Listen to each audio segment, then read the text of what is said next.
국민의힘이 오늘 잠시 뒤에 상임 전국위원회를 엽니다. 당 지도체제를 비상대책위원회로 전환하는 문제를 판단하게 됩니다. 네, 오늘 상임 전국위 결론에 따라서 징계를 받은 이준석 대표의 복귀 가능 여부도 결정이 되는 만큼 관심이 쏠리고 있는데요. 취재기자 연결되어 있습니다. 김경수 기자. 네, 국회입니다. 네, 상임 전국위 몇 시에 시작되는 건가요? 네, 오전 10시 반 이곳 국회의원회관 회의실에서 열릴 예정입니다. 권성동 원내대표와 상임 전국위 의장인 서병수 의원 그리고 전국위원 40명 정도가 참석을 할 예정입니다. 권성동 원내대표와 서병수 의장의 인사말 이후에 회의는 비공개로 진행될 예정입니다. 현재 당의 상황이 비상대책위원회 체제로 가기 위해 당내 규정에 명시된 비상 상황에 해당하는지를 판단할 예정입니다. 앞서 국민의힘은 의원총회를 열어서 현재 당이 비상 상황에 처했다며 비대위를 추진하기로 의견을 모았는데요. 다만 규정상 비대위 전환이 가능한지 또 비대위 추진이 적절한지를 두고 이견도 있었습니다. 오늘 상임 전국위는 비상 상황에 대한 유권 해석과 함께 당의 헌법에 해당하는 당헌 개정안도 논의합니다. 당대표 직무대행의 비대위원장 임명 권한을 추가해 오는 9일 전국위원회에서 권성동 대표 직무대행이 비대위원장을 임명할 수 있게 하려는 겁니다. 또 어제 조혜진, 하태경 의원이 제안한 당헌 개정안도 오늘 논의 테이블에 오를 것으로 보이는데요.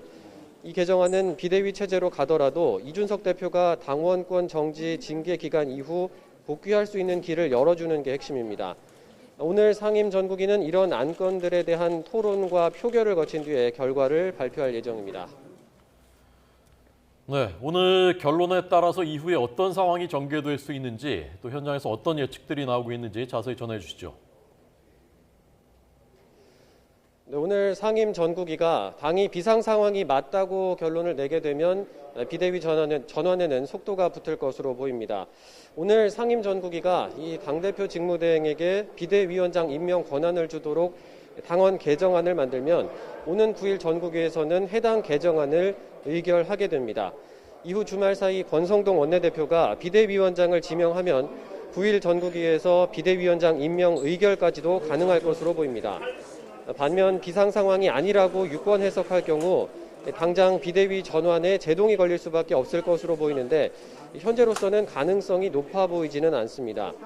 이준석 대표는 연일 국민의힘 지도부는 물론 윤석열 대통령과 대통령실을 향한 비판 수위를 끌어올리고 있는데요. 어제 이어 오늘도 당대표가 당내 상황에 대해 말하는 게 내부 총질이라는 인식이 한심하다는 글을 올리면서 윤 대통령을 직접 비판했습니다. 당이 비대위 체제로 돌입하면 이준석 대표 측이 효력 정지 신청 등 법적 대응에 나설 가능성도 큽니다. 또 비대위원장 인선과 비대위의 성격, 기간을 두고도 차기 당권 주자들의 이해관계에 따라 당내 이견이 분출될 가능성도 있습니다. 지금까지 국회에서 전해드렸습니다.